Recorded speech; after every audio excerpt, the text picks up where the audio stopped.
Real ID. Saying those words probably triggers some people, as it's been quite a confusing process. So we're hoping to clear up some of that frustration right now. Yes, we have Jaime Garza. Thank you so much for joining us today. My pleasure. California DMV.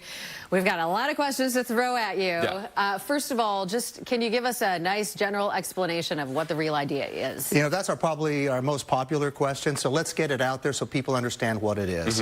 After the 9/11 tragedy, the 9/11 Commission made a recommendation and said we need to set minimum standards for identity verification and security features on driver licenses and identification cards that states across the country issue.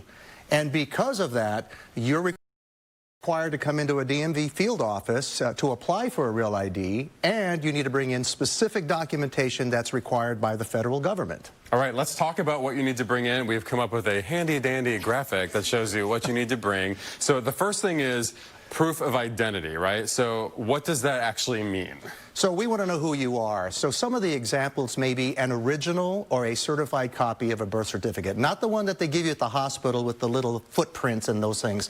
It'll have a different color, it'll be rough to the edge, it'll have a seal, or you can actually bring in a passport, which is probably the easiest document. But there are several documents that you can bring in, and we have a list of those on our website. Great. You also need your Social Security card or something like that. Correct. We want right? to know you have a Social Security number. So the best thing is the original Social Security card. You can also bring in a W-2 form, but you got to make sure it has your complete Social Security number on it, because nowadays companies X out part of it, for privacy. Make sure that the complete number is on there. And this is important. You need 2 proofs of residency. That's extremely important. We want your physical address, your street address, not a P.O. box. And it can be a combination of things like your mortgage bill, a home utility bill, your cell bill, even your vehicle registration. And all these documents must have the same name on there and the same address, because we want to make sure you are who you are.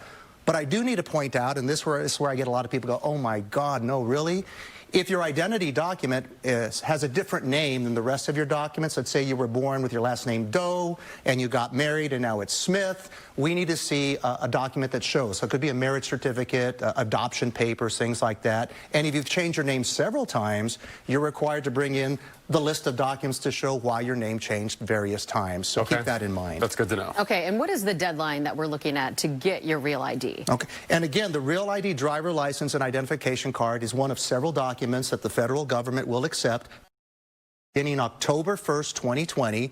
That is the date that you're going to need one of these documents in order to fly within the United States, like if you want to go here to Vegas, or enter secure federal facilities and military bases. Again, the Real ID driver license identification card is one of several identity documents that the federal government will accept. Including a passport. Including a passport, passport card, military ID. The full list can be found on the TSA website, so you may want to check there as well. Okay, so I know an audit was done. The DMV was kind of dragged and criticized for not really setting this up fast enough, and we had these long lines at DMVs across the state.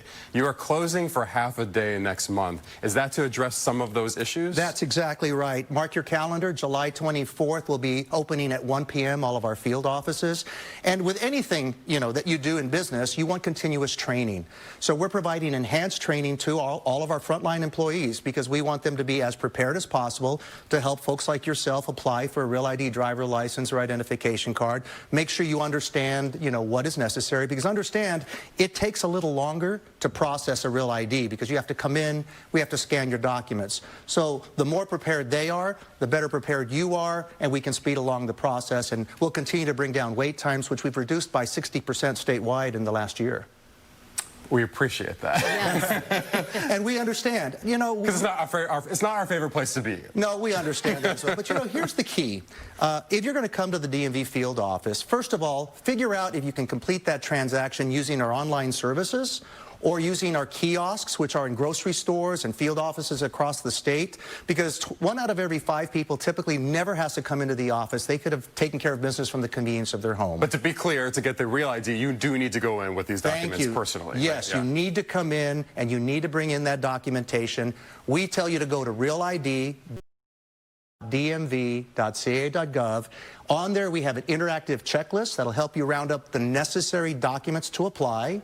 We have a video on there as well that walks you through the process of what you need to bring in should you enjoy videos better than reading a lot of copy, correct? And we encourage you to please fill out the online driver license application before you come into the office, because that's going to be a real time saver. We also are open up on Saturday at 62 of our field offices, and we're going to have 69 offices beginning next month, opening an hour early, 4 days a week except Wednesdays. So we're looking at other options to provide to Californians in order to keep the process moving. Okay.